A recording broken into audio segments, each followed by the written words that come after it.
Good morning.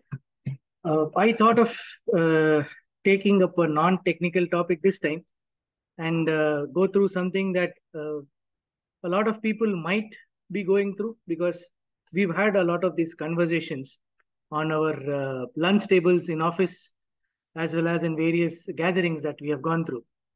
So I was coincidentally in one of the previous talks, this talk came up, especially with regards to career guidance. And I thought, why not take this topic up and discuss? So, overthinking is a common phenomenon that a lot of people go through. And I just thought we'll spend a little more time on understanding this topic. I will have two parts in this talk. First part is going to be the presentation, which will take about 20-25 minutes. And then I'm looking at having a conversation or a discussion session with the rest of you all in the next second half. That way, we will try and spend a more time. Meanwhile, if you find that there are certain points that you would like to raise while I am speaking, please unmute yourself and let me know what is the topic that you will we can discuss there too. So please stop me when you would like to take up that discussion. So what is overthinking? I tried to find various solutions to that statement and come up with an answer. I could not get it something convincingly. So this is the closest I have been able to really see through it. There's a difference between overthinking and thinking. In thinking, you will see that there is a starting point. There are certain milestones that go through that thinking and it ends up at a point. But in overthinking, you don't start at that point. You start at a random point and you continue having a lot of thoughts leading to it, and each thought leading to the next one without concluding at that end point. So you get stuck in a loop or a conversation or a clutter of thoughts which are non-linear. If it was linear, you would land up at thinking. So this clutter of non-linear thoughts take you continuously in this statement. So this was the closest I could get to visually represent what is the overthinking correctly. The second best I could represent this is this way. Same thing, but with a few questions, which typically lead to what it is. And when I see there are a lot of software engineers who understand these conditions, or the logic that goes through is you have too many if then else or if else or what if conditions that come up. And you are in a non-stop loop in them itself. You do not find a way to exit it. So this is something which I think about as overthinking. Now, I would like to open up to the participants and say, what is their representation or their thought of what is overthinking? Can you please share that? Or you could write in the chat window, what is it?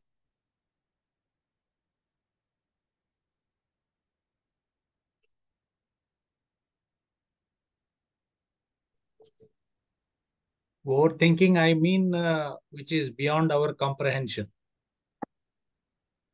Beyond our comprehension, okay? Which we already know we can't achieve, but still we are trying to think in those terms. Okay, which we already know that we cannot achieve, but we are still trying to think, okay? That's a nice perspective.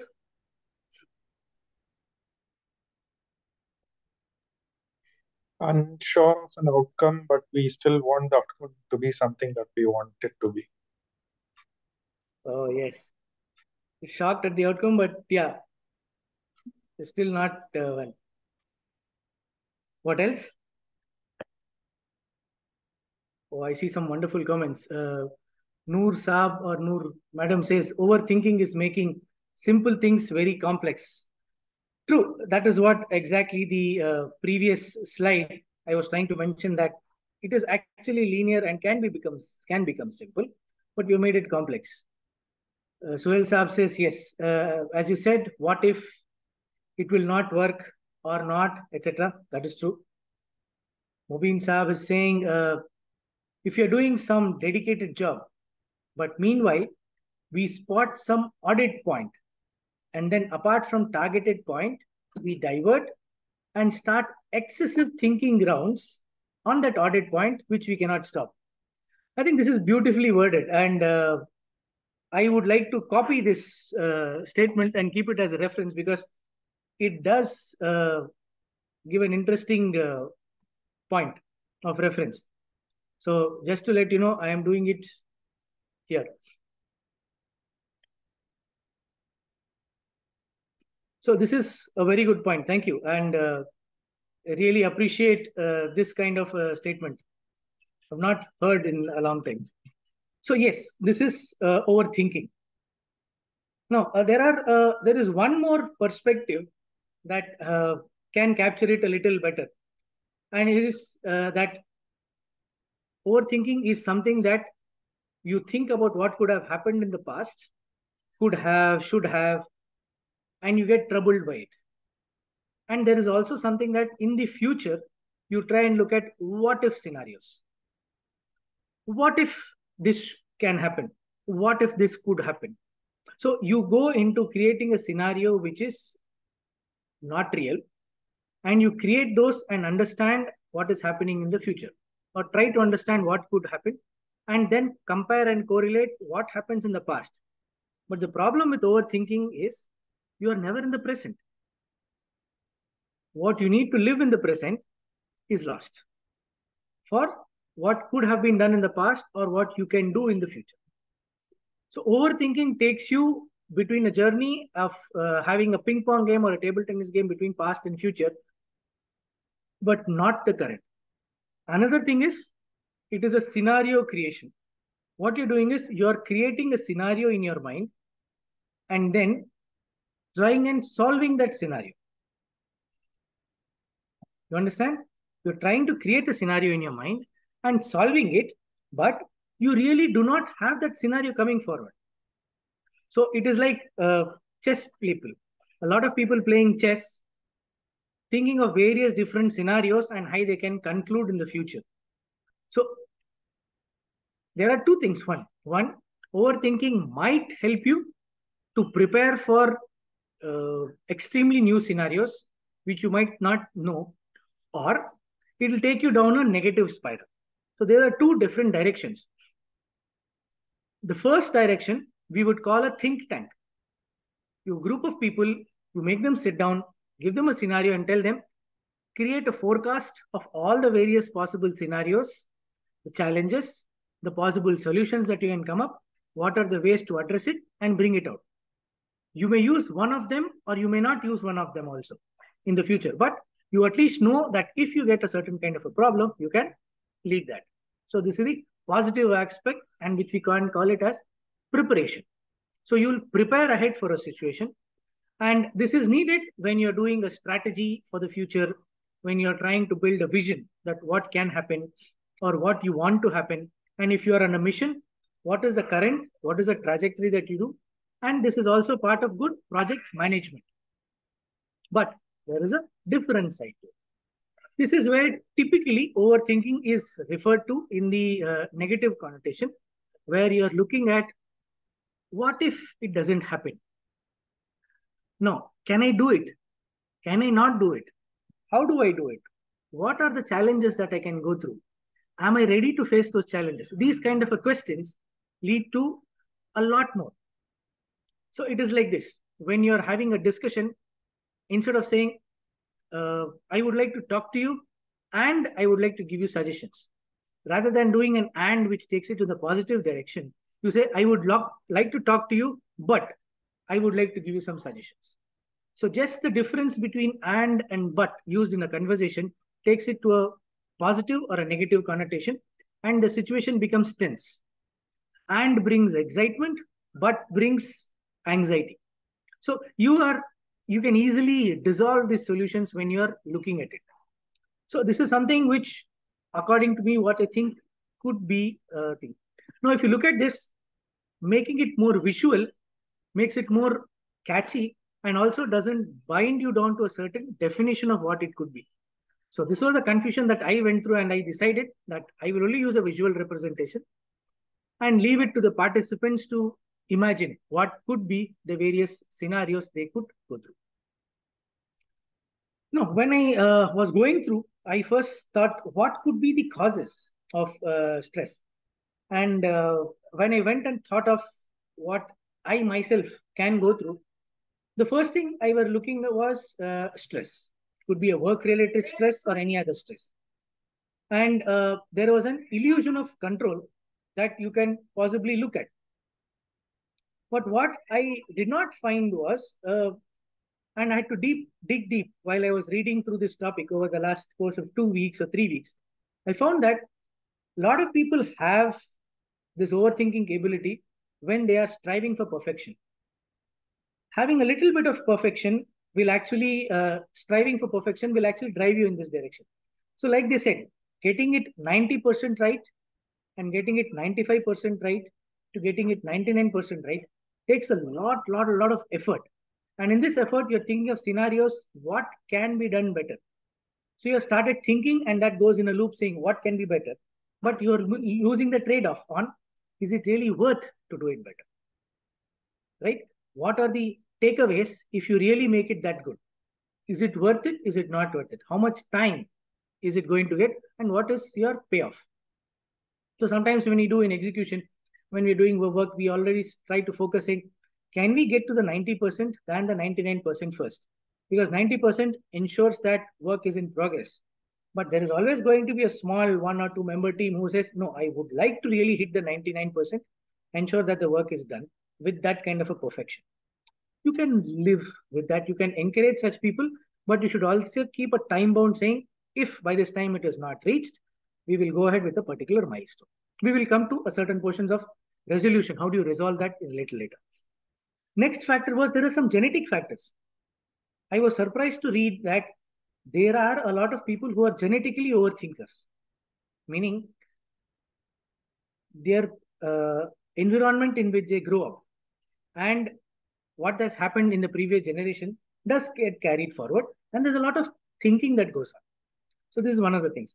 Another thing is the childhood experience. When you either go through a negative or a positive experience, you start to think about it, right? It is also a little negative also. It is also a little positive. When is it positive? When you get recognized for your efforts, that childhood experience ensures you to think a little. But when you are admonished for your childhood experience and you're not encouraged, you start thinking again saying, I was not benefited, nobody encouraged me, nobody gave me some values, or did not respect my time that I gave for it, or my intelligence or my thought, so why should I do it? But that goes into a negative spiral. Another people who learn is observational learning. So this is something that they don't directly teach to somebody, but when they observe a second person or a third person, they think, this is something I could do. This is something I can try to do. We can look at it. How else can I achieve this? So they will go into learning, this is an indirect learning method. They learn from others' experience. The last thing where I find that when you really have anxiety, right? When you are not confident about yourself, when you are not thorough with your preparation, you all learn to think of overthinking going through. Again, when you do not have a control over a lot of things, you go into illusion of things. So people with typically micromanaging thought processes have an issue where they think that when they are not in control, they will not be able to do it. And that leads them into finding scenarios where they can gain control rather than give control to somebody else and trust them. Right? This again comes into the picture. Right? So before I go into overthinking and professional life, what do you think I have missed over here? I would like to take those points now. So please either put it in the chat window or unmute and tell me what else could be the points, because these are just ones which I felt. Now, if there are something else, I would definitely like to make a note of it.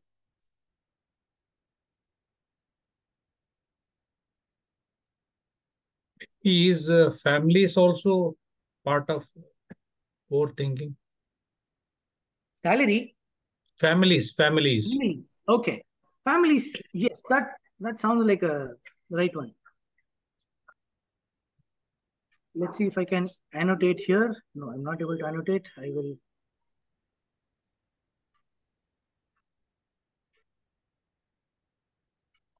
Okay, you were saying family, is it? Okay, I see pressure also coming up. Fear of failure.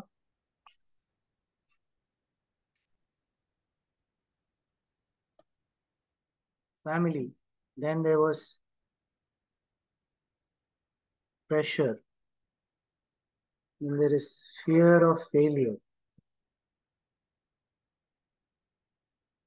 Yes, society. No, society, I have come to realize that it is a cumulative impact of all of these, and it is something you can work around.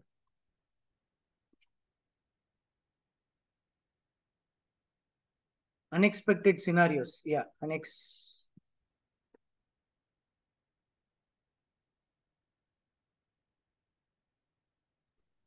I think by society, it's also a reference like log kya kahenge, something of that sort, right? Yeah, log kya kahenge has destroyed more people's peace than it has actually benefited somebody. So I'll probably literally log kya kahenge. No, just look at it. These I have one funny statement about it, सबसे बड़ा रोग क्या कहेंगे लोग. सबसे बड़ा रोग क्या कहेंगे लोग. I would write that down here. सबसे बड़ा रोग. Can FOMO be a part of it? This way also. I would convert the English rogue, Hindi rogue to English rogue also.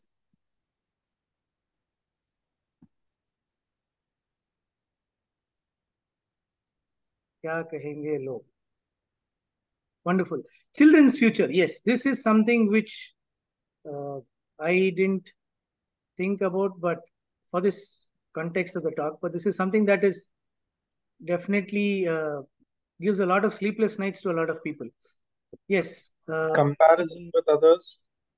Comparison, definitely. Yeah, can FOMO be a part of it? FOMO, missing. Fear of missing out. FOMO. Yep. Yeah, fear. Yep. I think what I will do is I'll stop sharing and actually go to a fresh slide because the content is quite a lot here.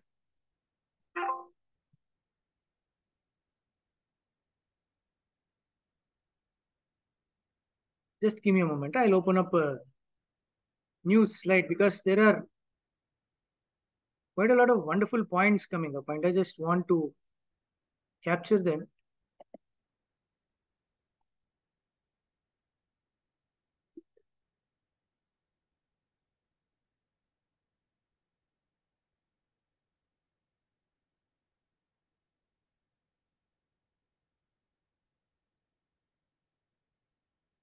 Yes, sure. What are the other points you were saying?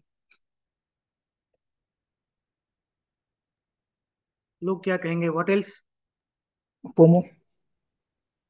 Come again? FOMO, right? FOMO. Fear of missing.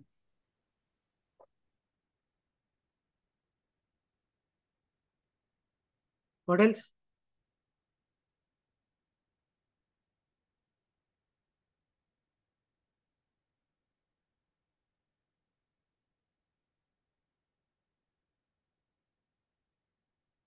I think I heard somebody somewhere there's something called YOLO. Could somebody help me what this YOLO means?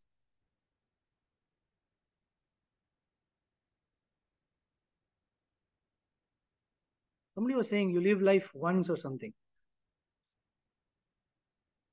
You only live once. Yeah, that's correct. You only live once. Thank you. Accountability. Accountability. Yes.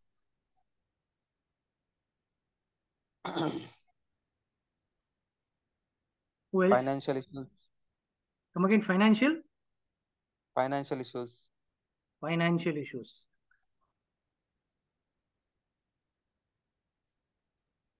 Right? What else?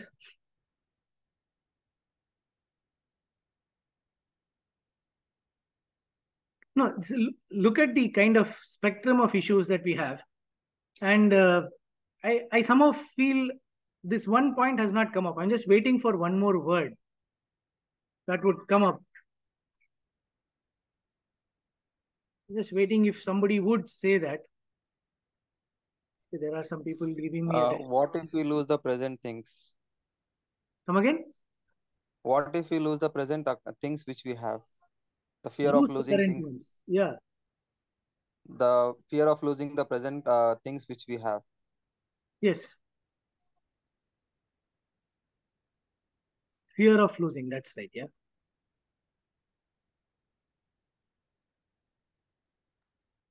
Fear of losing current things in life.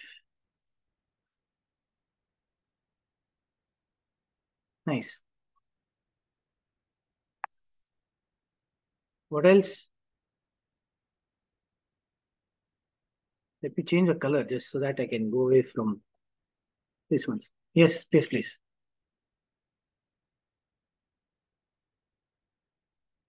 I'm just trying to number, just see what is the kind of.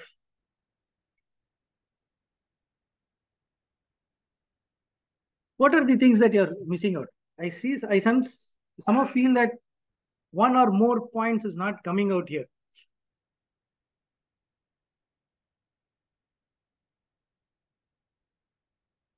Health, becoming old. Fear of losing a top position.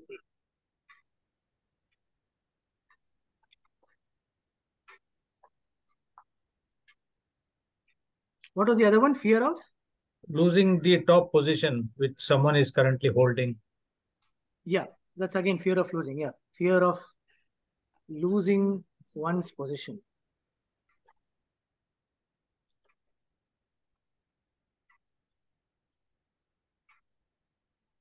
The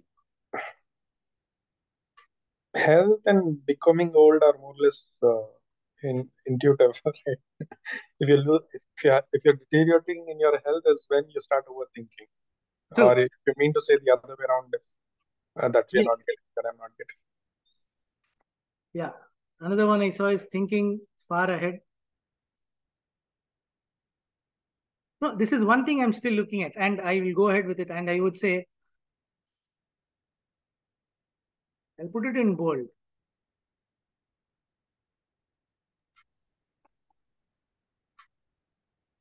Responsibilities.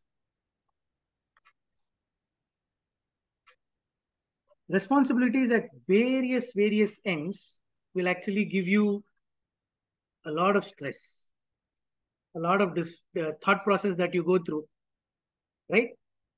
Have you ever, why have you not thought that this can be there? Oh, lovely points. Lovely points. Uncertainty.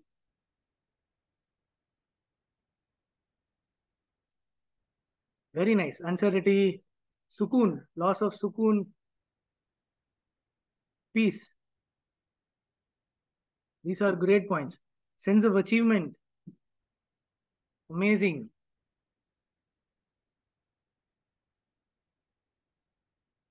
Micromanagers, totally true. Stepping out of your comfort zone.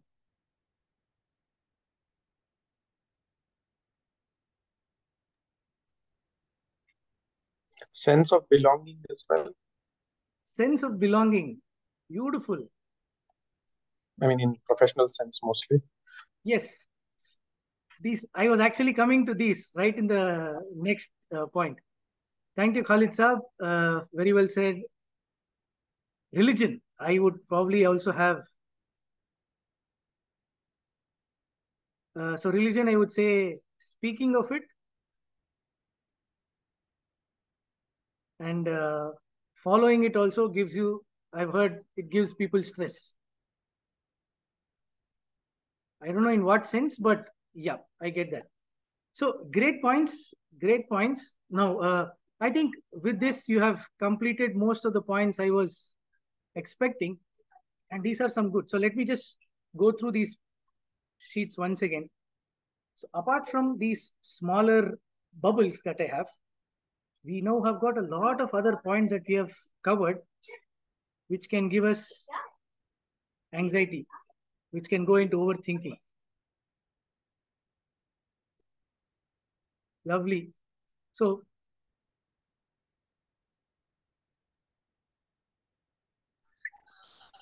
Sir, please share recording of this session after completion of this session. sure, you will be getting the recording of this as Saif Saab has informed. It will be available online on YouTube. You can have a look at it. Yeah, sir. Please share the link of the YouTube video Yeah. in group. Okay, thank you. So let's me go to the next stage where really wanted to focus on overthinking in professional life. Right? What do you do? And the first thing I thought of coming up was,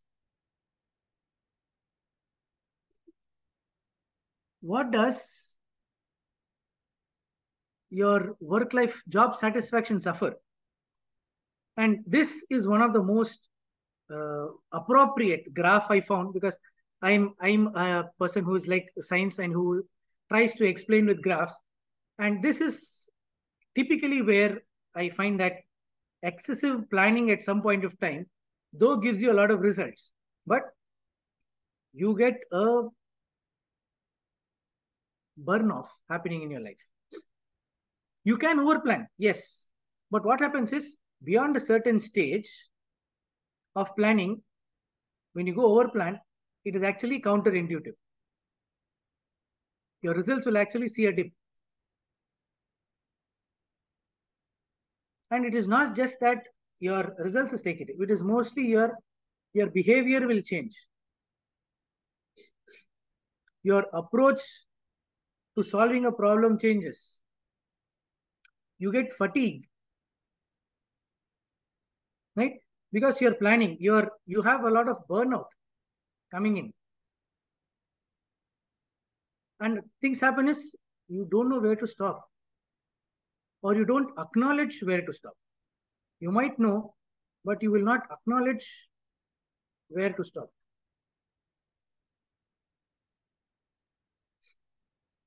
Right? So another thing is your job satisfaction is directly correlated to the results. So there your performance gets impacted. Slowly, you start becoming a burden to the team. All because you didn't know where to stop. Because beyond a certain thing, you'll only see a downfall. It's a roll-off. And typically when we work in the area that I work in, electronics industry, we work on something called what is the gain of an amplifier. So an amplifier needs to help you get boost your input. But beyond a certain point, right? Beyond a certain point, you do not get any gain, you do not get any benefit. You only get a loss. So that we call a gain roll-off. So this is a point again where over-planning will give you gain roll-off. Right? So what do you have to look in professional life? How do you go through with this one? And this is something that I'm trying to come across. And what I felt was, you need to have a broad direction in mind. Right? Have a broad direction in mind, but not an extremely narrow focused point. Right? Once you have a broad direction, you know that, okay, this is where I say between 90% and 99%. This is what comes into picture. Have the 90% goal, get that broad direction in mind. If things don't work, focus on the next step. See what can you do in the next step rather than just getting stuck there. then trust your instinct. See, your instinct, your gut, your intuition is a cumulative experience of right from your childbirth to this place. So everything is a subconscious which is guiding you.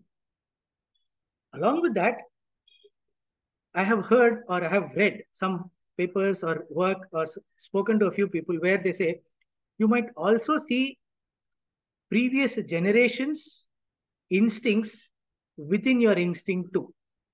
It comes as a virasat or as a handover from the previous generation to you. Some kind of instinct is built into you. Next, let go of the outcome. Because we said, right, all of your planning, all of your stress, overthinking is basically on the outcome. Sometimes you know that beyond this, I do not have control. So till the line of control, you keep what you can have. Beyond it, outcome you cannot control. So let it go. And at that point of time, you need to be flexible. Right? Once you become flexible, you have a look at it. Now, there is one thing which I feel that it's my personal opinion. I do not know about others, but after beyond a certain point, when you do not have control, you just need to trust that everything will work out just fine. This is the point where you get sukoon. This is the point where you get peace. This is where you can take the next step. Otherwise, you'll get stuck in the particular way. Right? So this is where I come up to a phase where in your workplace, you're looking at workplace insecurity.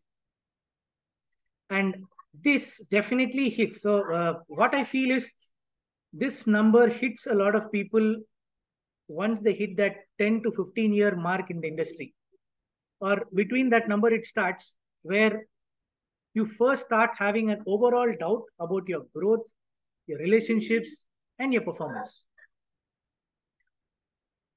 And from then on, you are now trying to see what could be your next thing. One thing you need to really acknowledge is it is mostly a temporary phase. Everybody goes through. At some point of time, it is temporary. Do not make it a permanent phase of your life. Now, what makes it temporary? How much of a confidence that you have. And it is this confidence which can go low when you have not hit a success point in the nearest past. You are always in your doubting phase. Second, the insecurity in the work can be more related to, a lot of it nowadays is being related to job stability and quite contrastingly with the salary that you can get. Post-COVID, we have seen jobs not being stable, and even in some of the biggest companies in the MNCs, we are seeing people being removed or people being laid off. So it is an institutional mistake for which people are being laid off. But that gives you a lot of insecurity. Next comes in your workload. How much of a workload can you handle? Right? How much can you handle? Can I handle that amount of workload or not? Am I ready for it? This kind of a question really impacts some of the people that I have come across. Not just that, even in my team. I also need to know how much workload I can take depending upon how well my team and me are performing.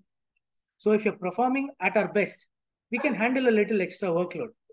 But if you're not at your best, you will again see how much can I handle? How much can my team handle? Am I making them work extra? And this is something that as a manager we'll come across, as an employee we come across, as a team leader that you'll have to come across and say, can we lead the team into taking so much workload? Two main things which really impact a lot of them is recognition. If you don't get recognized well, you don't work it. I'll give you a most recent example. The Indian cricket team were playing in the World Cup, and you would see that after every match, there is a ceremony, a medal handing out ceremony for the best fielder or the best catch. What is this? This is actually a motivation. Just remember, this is an Indian team which is playing at its best, and still they are looking at motivation. They are looking at something which recognizes their work. It's a small medal, but you have seen pictures where people, after performing their really best on the ground, are making gestures. Okay, making gestures that they deserve a medal for this activity. So this, even at this high competitive level, there is always a motivation that they look for. This is the human element. All you need to do is recognize your people either in public or in private, but at least tell them that they are recognized. They are being seen. And not being seen for quite some time leads into person into doubts. But if you frequently give them, frequently could be once a quarter or once a month, a quick pep talk makes a difference. But not having that pep talk over a period of time makes them feel that they are invisible and their contributions are not valued. So that's another insecurity. Then there is growth. How much growth can you give? Do they see sufficient growth in their team? If they don't see growth in their team, they will not perform. I'll give you an example of what I do in my team. What I do is, if I have a team of say 10 people, and I know that with experience in this matter of 10, there are 3 or 4 people who are senior among them, and the rest 6 or 7 are 2 years down the line and 2 years down the line, freshers and just 2 years into the company. I find that if there are 4 people in the group and I can only promote one of them, what do I do about the other 3 who are on the same level? I have to do something about them. Or I have to fight with the management or my manager to fight for the next promotion.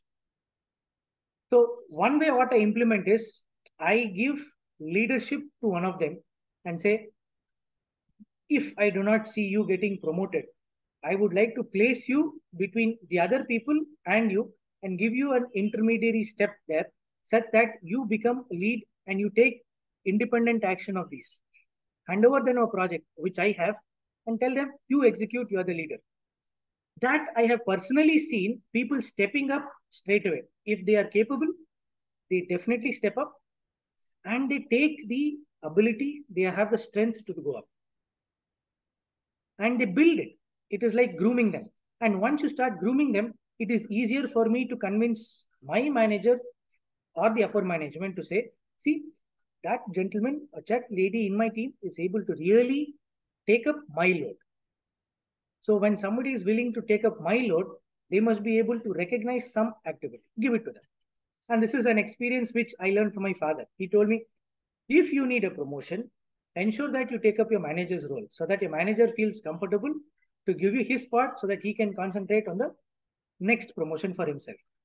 So unless he is able to replace himself, he will not be replaced elsewhere.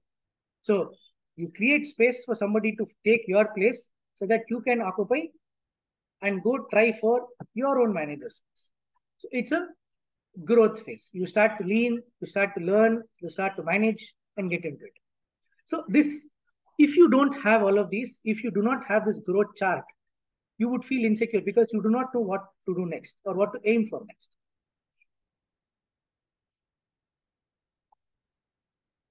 And this is where I come to a point where when there are insecurities, conflicts come up, or when there are project executions, conflicts come up. So what I have understood that conflicts come across with 2 major buckets. One is a personality, which basically means it is between individuals. Okay. And other one is substantive, where you have a tangible task-related conflict that comes up. So when you look at the conflict that I see in personality, they are mostly emotionally driven. Anger, stress, and frustration are the 3 main common things which are. Happiness will never lead to a conflict. It leads to a solution. Okay. Being amicable will lead to a solution, never a conflict. These 3 things which are negative connotations, so will lead to. There are another things which may not be personality based, but they are really tangible and you have something here. And these could be your leaders have made a decision, you are not happy with it. and that is giving you conflicts. The company's direction in which is going, you don't like it, that gives you a conflict. A particular team member's performance is impacting the rest of the team, you have a conflict. So these are tangible, task-related impacts. Emotion on one side, task and tangible on the other side. Now, when you have these two kinds of conflicts, substantive can be easily resolved because you have a data, it is data-driven. You can sit down and discuss about it and reach a conflict. But when you have a personality-based conflict, you need to understand how, right? And this is where overthinking goes into a lot, because now if you do not have the objective nature of addressing the problem, then you will have to depend on somebody else, or you should step up and take up that responsibility. And here is where egos come into the picture, the emotions come into the picture, and you are kind of blinded, and there is a mask on your eyes when you need to address a particular problem objectively. And sometimes it happens that the resolution is not in your favor, and that also leads to frustration. And it can frustrate both at your end and in the opposite end. But if you are in the unlikely position where you are a referee or a manager trying to solve two people, now you have three problems to consider. One, the actual problem that needs to be solved, which is substantiative, but you have now two personality problems to resolve. So you're working with three now problems. And this is a unique problem that every manager has to go through, or every senior person in the team has to go through as you go through.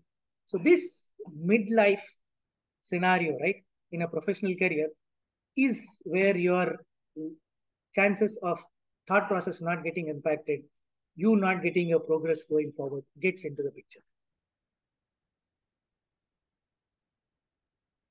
So I think this is kind of the slide where I would like to take a pause before I progress any further. So do you have any questions that is there? Before I go to the next, do you have any questions that you would like to ask or take these things forward? Because now is where the discussion can lead and you can work with. Suhail Saab, you had a question. Can you repeat that? What did you refer to? Like you were saying about promoting someone and giving some space to others to work on. Okay. That part I got some confusion. So can you please repeat that, sir? I will do that. So let me use that.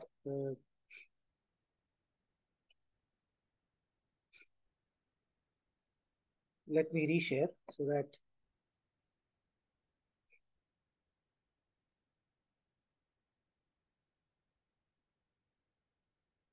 so what I was meaning here is, so if you have certain amount of work that you need to do, and that work is within this box, right? You need to execute all of these, your responsibility.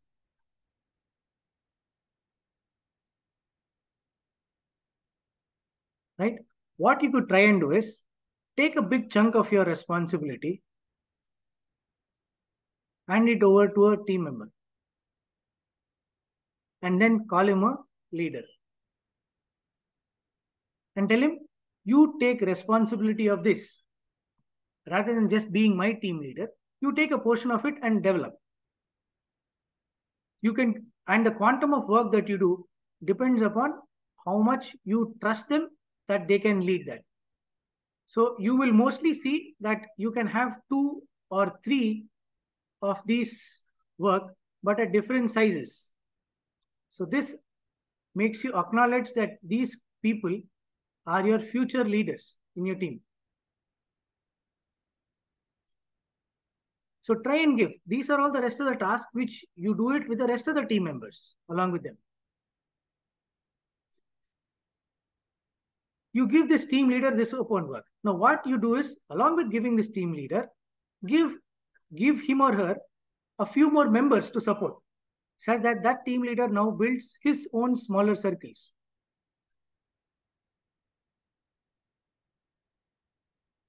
So this ensures that you can start building teams within teams, and then you will get a hierarchy, or I won't say hierarchy, you will get various tree-like structures that you can lead into.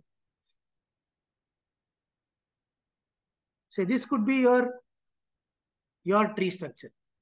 You could start building teams here. And this is where you will see a lot of team happening.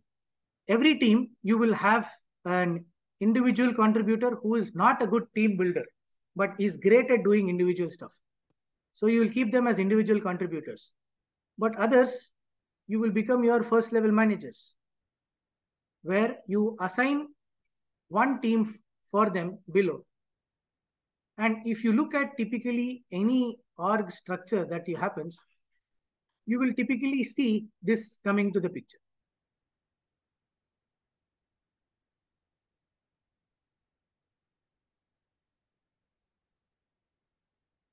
So if you really have to annotate, I would annotate it this way. The manager has got these roles, right? This is your entire boundary. Then some of these individual contributors, you leave them up.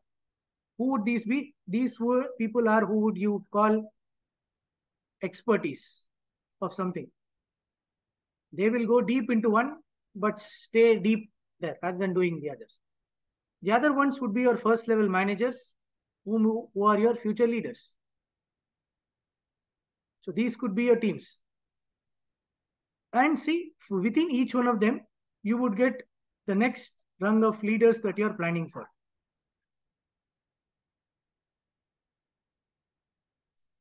So this is also called growth planning that you have in your team, and take it further. Because if the manager leaves, the team should not get orphaned. The team should still be able to run on its own. So I hope you got the concept, Suhail sir. Yes, Javed sir.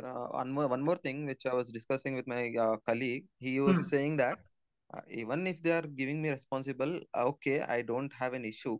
But when it comes to financial, like salary hikes, that's where it matters. Even if I don't get any position, I don't matter. That I want a salary hike. So in those scenarios, what will this what we can do? Okay, so in those kind of scenarios comes up. So there are two things. One, you only want a salary, but you do not want a growth position, is it? Yes, he says, okay, if growth is okay for me, if I'm getting a growth is okay for me. But when there is growth, but no salary hike, that's where the problem comes. So there is growth, but no salary hike, you have an issue. You only want salary and you also want growth. In some places, you want only salary and no growth, okay? See, this is, pardon me, I am a electronics guy. I need to build a logic table to understand your question. Sometimes thank you. So when you build a scenario like this, when you want growth, so this person is having a big picture, right? So he's aiming for the big picture, and he knows that I may not get a salary now, but I will definitely get a salary later. So he will negotiate for power.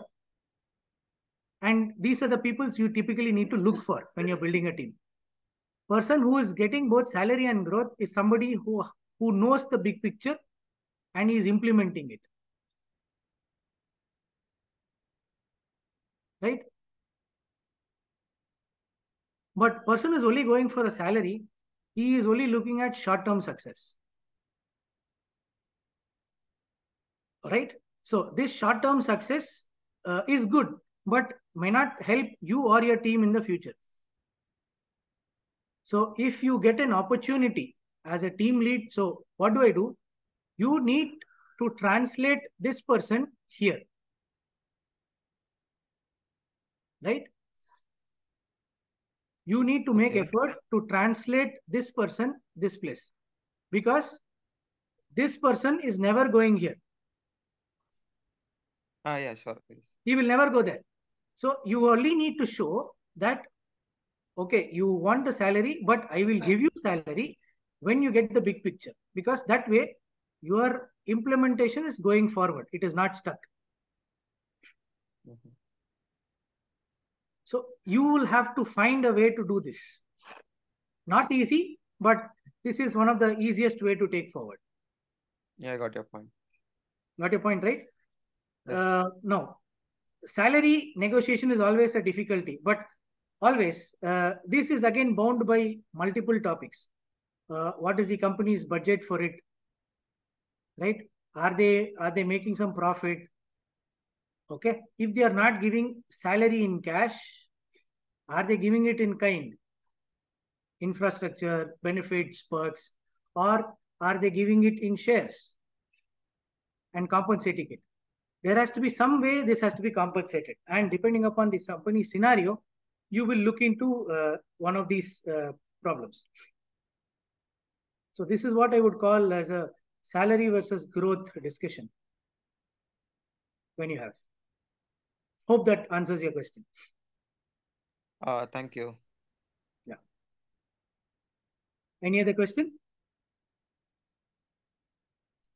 It depends on broader organizational policies. That is correct. Thank you, Munir sir, for your... I have one question. Please share your name so that I know who's asking the question. My name is Anwar. I am Yes, a sir. senior project manager in IBM. Wonderful, yes. Okay.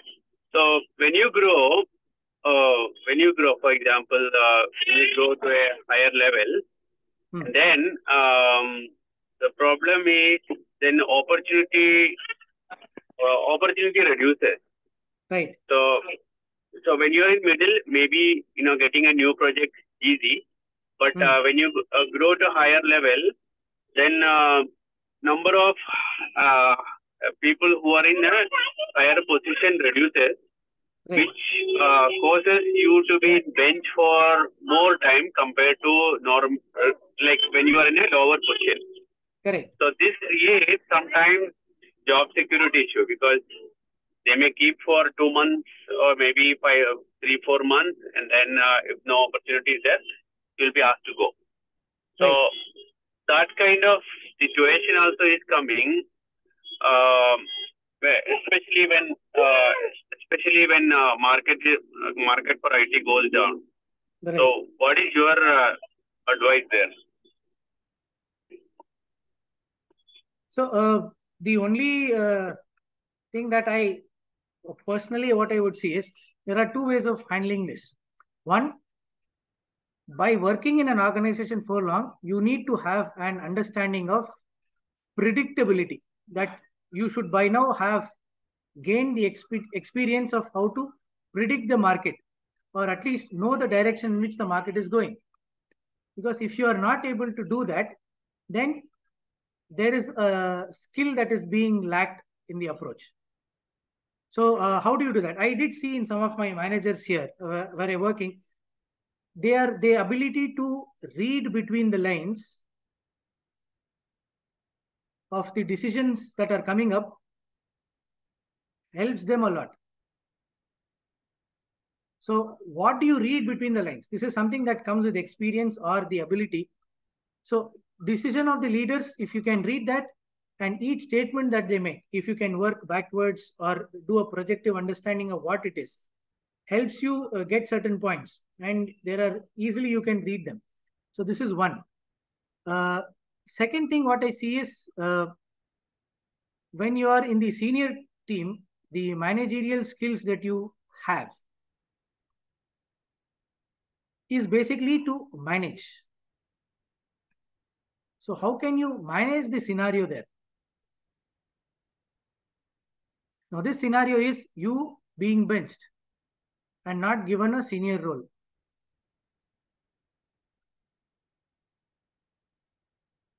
Now, one thing we need to acknowledge that we are in, when we build an organization or in an organization structure, as you grow up, the number of opportunities, number of chances reduce. Now, there are two ways to do it. One, you know that where is your next bottleneck. So in that bottleneck phase, you need to avoid that bottleneck track. Or you need to pivot from your regular direction. You need to pivot to a place where bottleneck is not present. So this is something that we need to acknowledge in leadership skill. Right? The ability of prediction, the ability to assess the market, know what else is expected.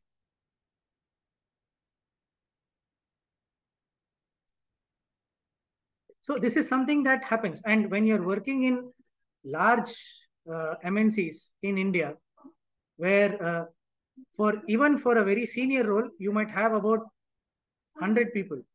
And in the next phase, there is only space for 20. So the question lies is, what do the other 80 do? What do these 80 people need to do to get out of this rut? So most of the times, the easiest escape that people do is move to a new company. First, they will try to move to a new team, which I would call a pivot. If not, move to a different company as an easy solution. The tough solution is work through the pyramid and go up. So this is where they sometimes do upskilling.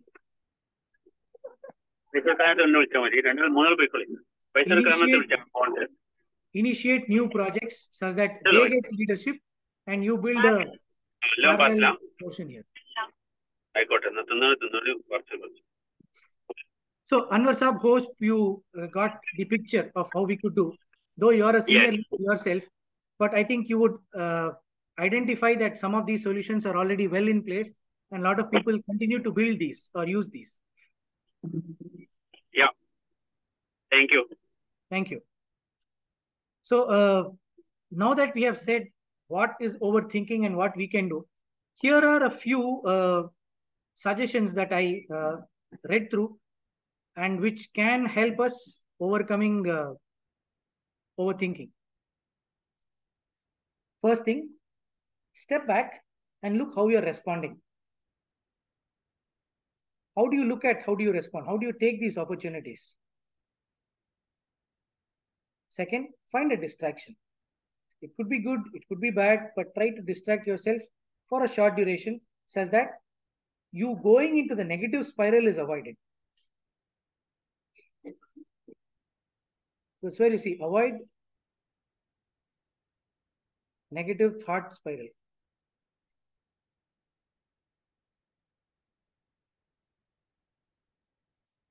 Focus on a different thing.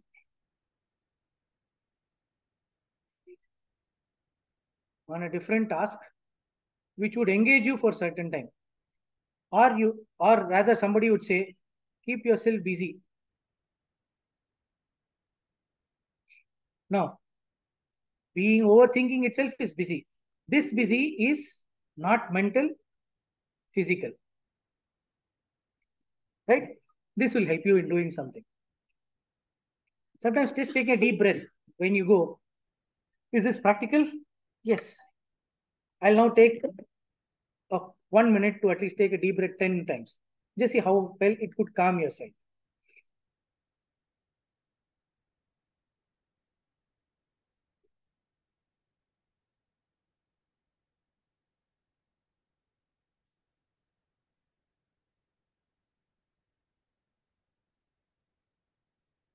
This may not give you new thoughts, but it will prevent you from going downwards.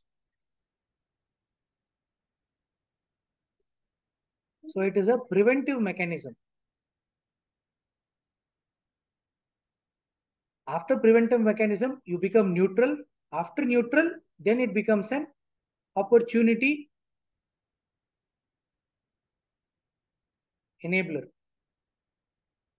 It only enables. You will still have to do a lot of work, but just taking a deep breath gives you that calm for a moment. Meditate. A lot of people do this. I go and do namaz. This is for this couple of minutes when you do that 2 rakat of namaz. It's just calms you down for that moment. The thoughts are there, but they are not intervening. You are just overriding those thoughts with something even more better. Works, but it so sometimes happens that for the duration of the prayer, it's fine. But the moment you do the salam, these things again crop up. So your mind sometimes also has the ability to partition your thoughts, say for a short duration, explain the task, but again bring it back again. This is something that we can work with. So meditation or prayers also help. But sometimes reciting something aloud. Reciting aloud is actually beneficial in 2 ways. One is called the frequency. Every sound has a frequency, and this frequency can heal your body at times. So try and identify those recitations which can lead you to the lower frequencies. Right? Lower range of frequencies which you can calm your mind. So doing that brings you.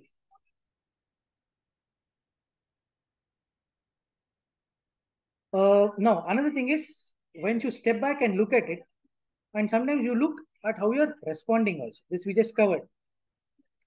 This is the picture where I always say, look at the bigger picture. Right? You're always looking at something. There is a thought.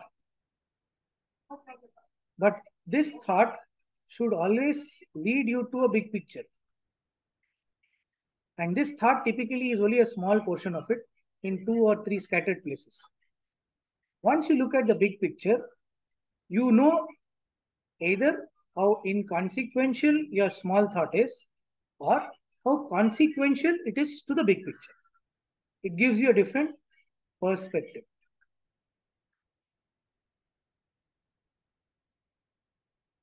And this perspective can impact your view and your thought. This is a term called automatic negative thoughts. I didn't know about this till about a few days back. And this is something which take you into the spiral, thought spiral. Each one has got a thought milestone that comes in. The thing is, each point may not be covering your base, but this journey was supposed to be like this.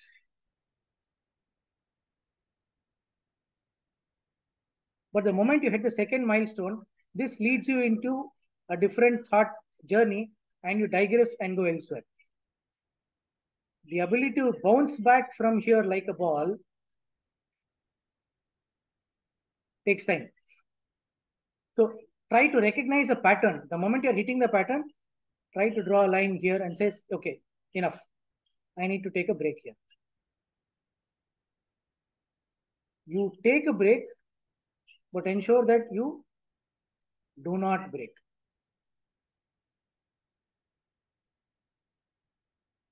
Do not break down. So if you do not take a break, it will lead to you to break down. So try to be away from this phase. Easiest way I found that is acknowledge your success. So a good friend of mine, while I was studying in IISc, his name is Siva. Complete name is Sivaramakrishnan. So what he said was, build something called your bragging document.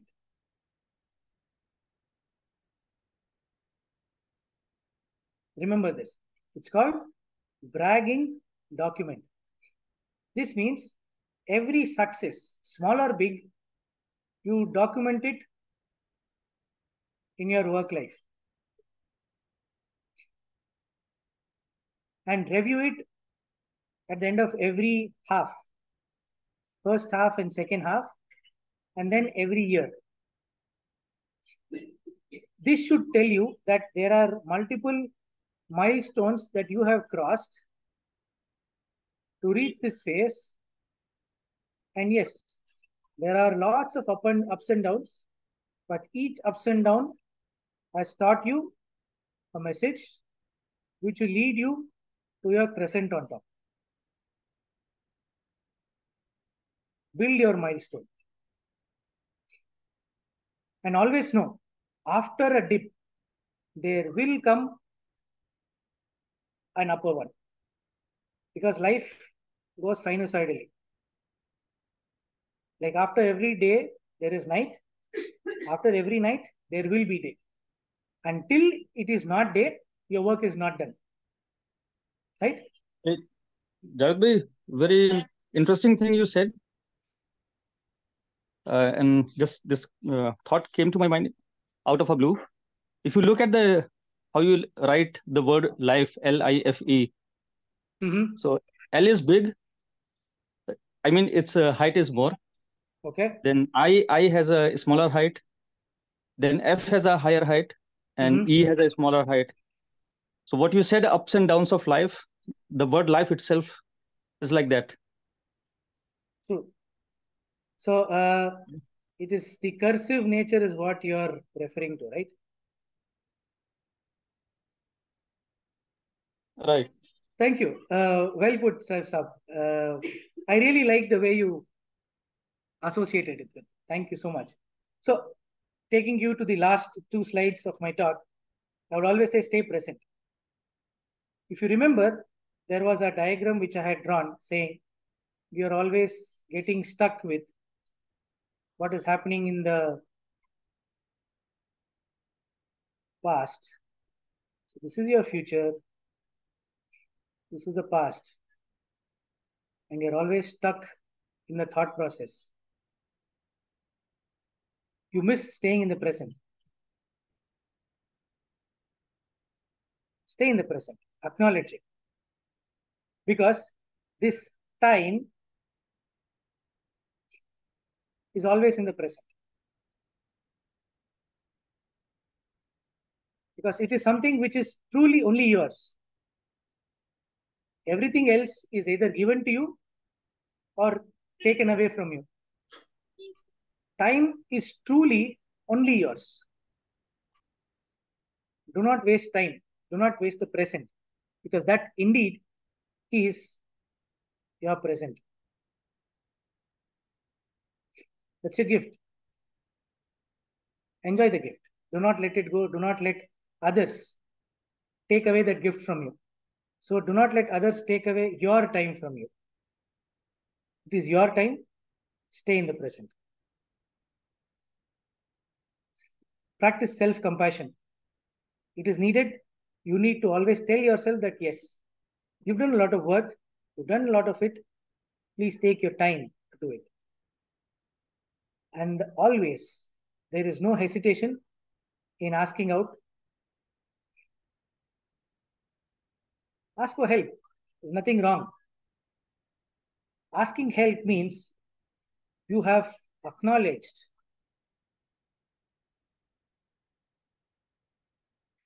something is amiss in you. This basically means 50% of your problem is solved.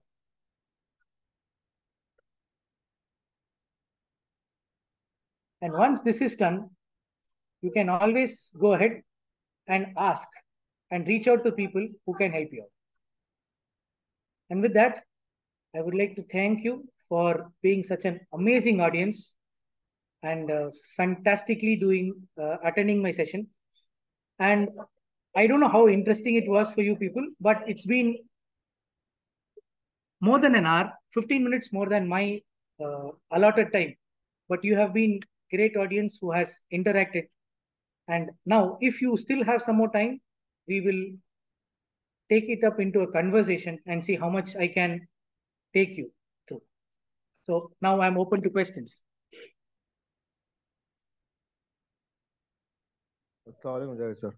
Walaikum assalam.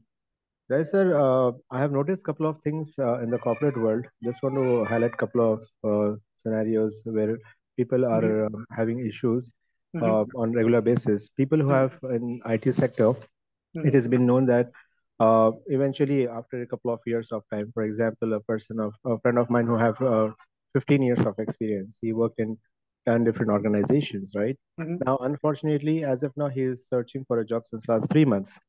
Because of his package, because of his age, he is more than 40. He is not getting, relevant opportunity. And when he is trying to lower down his salary package or lower down his position, still they are not accepting it. So he's like, what am I supposed to do? Is this a wrong decision which I took 20 years back to get into corporate? That would be better if I do a business. At least that will help me to grow. Okay. No, that's an interesting approach, because you need to also understand what does growth mean for them. They're getting more responsibility, getting more power, getting more recognition, getting more money, because you will not get all of them every time. You need to pick one. And what I have heard, even from my father, who retired as a general manager and went into the leadership domain, into the higher management, he said that, remember, salary you will get sooner or later. Do not leave a company just because of salary, because your next company may not recognize you if you only leave it for salary. And you can get lost very easily when you're hitting the ages of 40 and 45. Always look for a role, a responsibility, and a job. And also look for what is the outlook that you have. What is the long plan that you have? Because it is at that phase, you need to look for the long plan and see what you're doing. Short plans just based upon not having the right salary may not be there.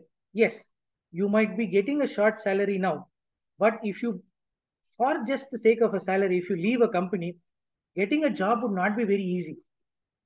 So unless, no, now the other side of it is, you really want that salary, you have a lot of commitment sitting, then first apply for a company where you can get a higher salary and then leave your current job.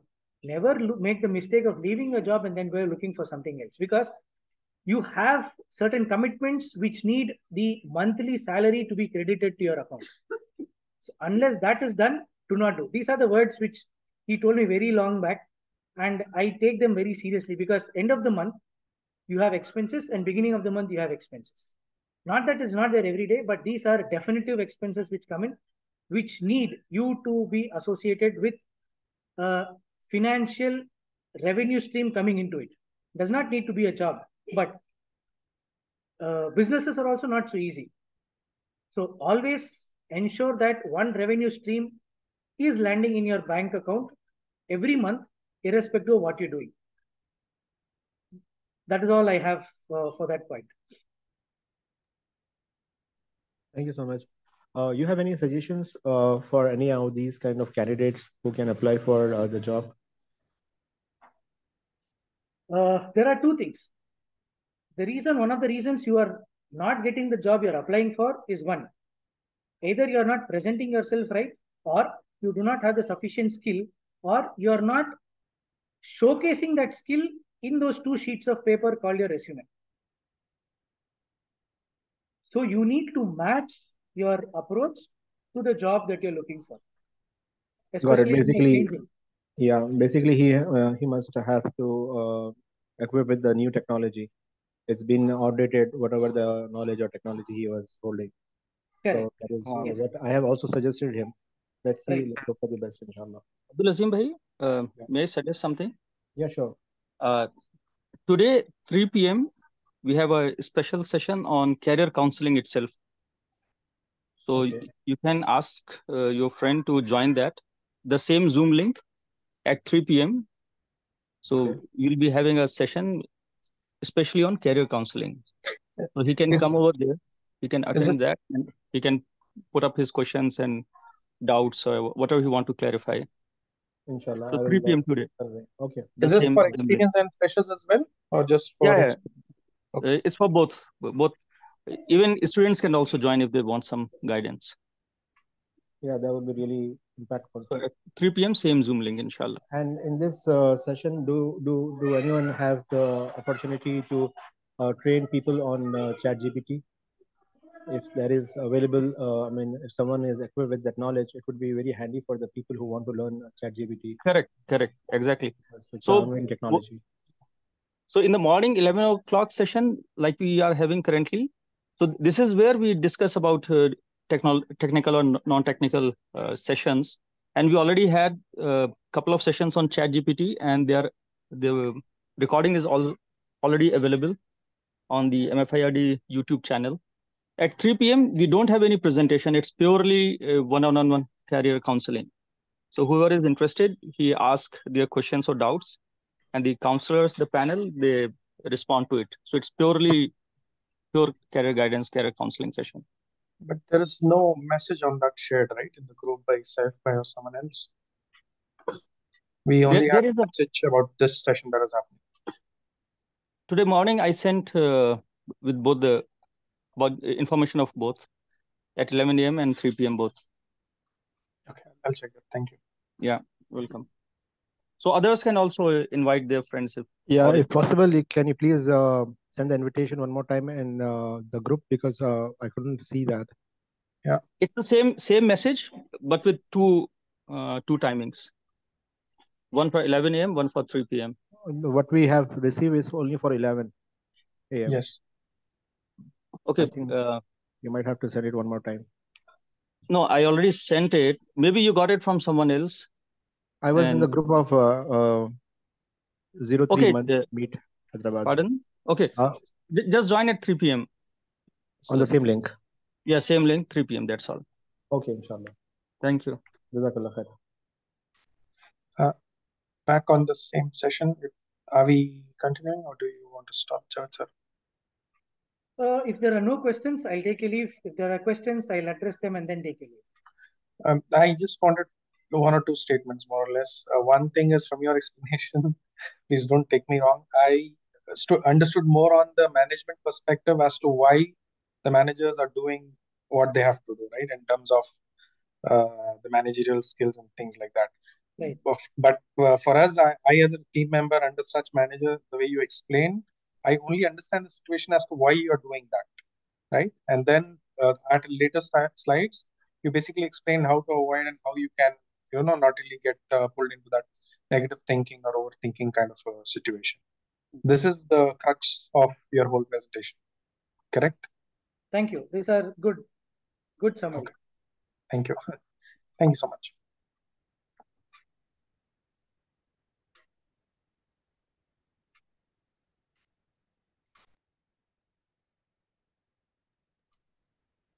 Any other questions on the bridge? Thank you, sir. It was a very wonderful session. First time I could see someone using a whiteboard for explanation. I mean, that was the best part of it. Thank you. Thank you. I will do that. So, I think Munir Saab is asking me to share my social media links. I will just share it here. You all can please take a note.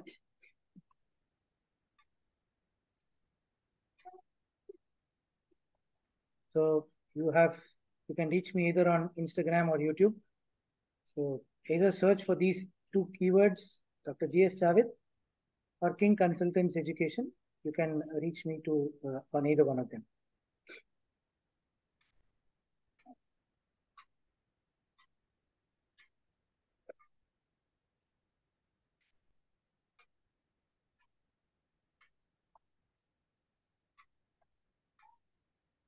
Thank you so much for your input, Javed sir.